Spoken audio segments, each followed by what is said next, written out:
Assalamualaikum warahmatullahi wabarakatuh. We from group The Spirit will present the topic about primary, secondary and tertiary source. First of all, let me explain about definition between primary, secondary and tertiary source. First, primary source. Primary source is a piece of evidence that originates from era studied, but it is not a piece of writing. Second is secondary source.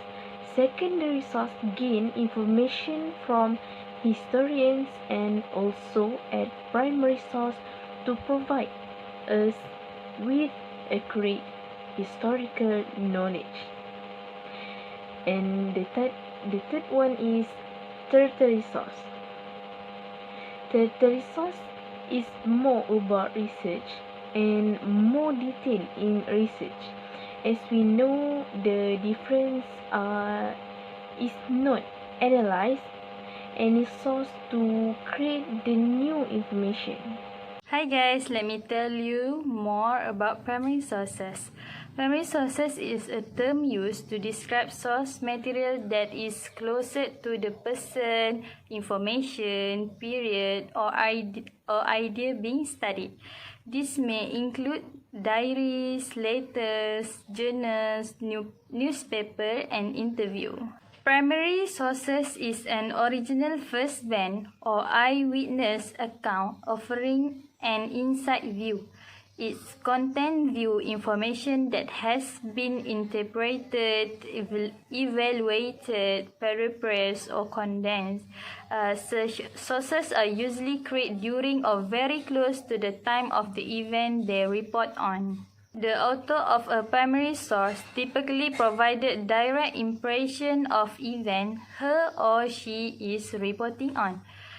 In science, this is often the first time an experiment is conducted, but primary sources don't have to be scientific.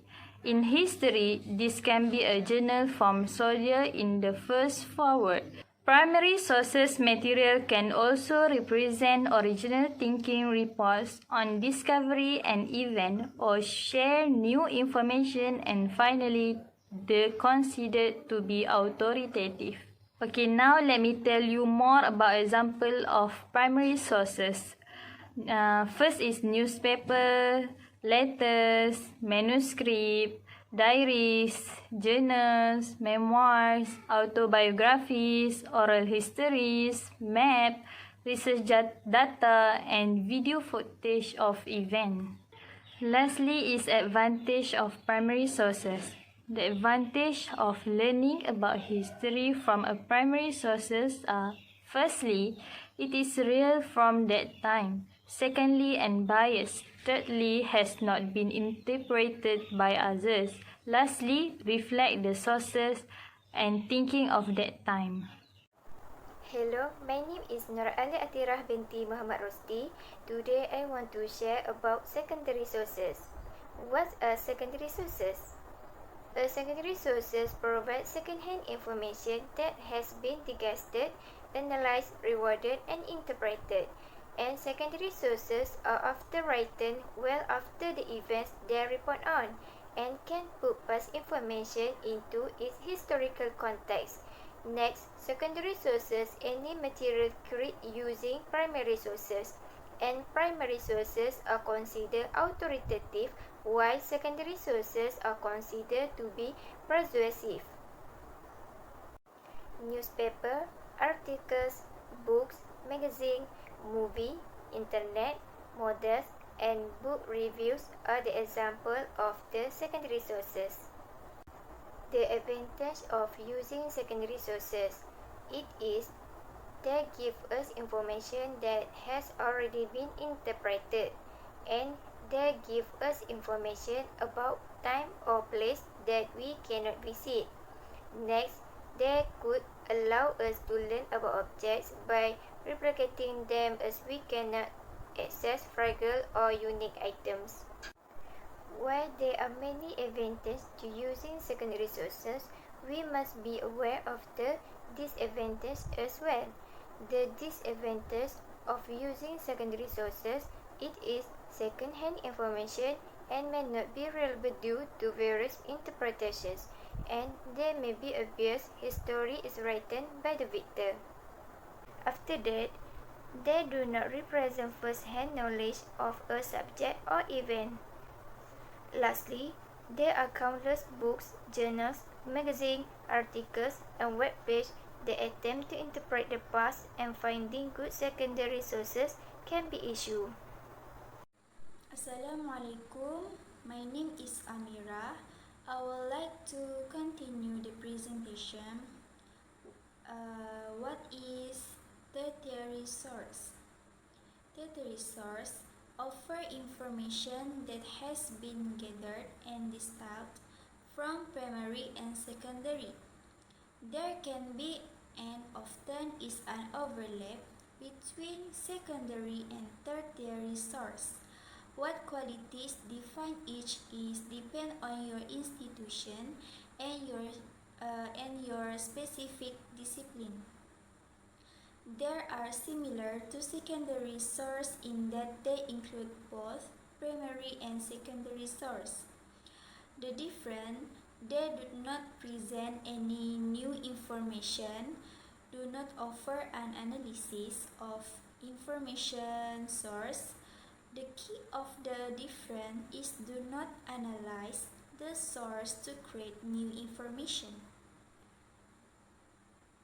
Next, there are some examples of tertiary source. There is a textbook, abstract, dictionary, bibliography, and encyclopedia. Textbook. Textbook means a book used as a standard work for the study of a particular subject. Abstract means summary of the content of a book, articles, or formal speech. Dictionary is a resource that lists that words of language, typically in alphabetical, and give their meaning. Bibliographies is a list of books and articles that have been used by someone when writing a particular book article. Encyclopedia is a book or a set of books of giving information on many subjects or many aspects of one subject and typically arranged alphabetical and more. For a conclusion, there are 6 characteristic information that should have in primary, secondary, and tertiary source.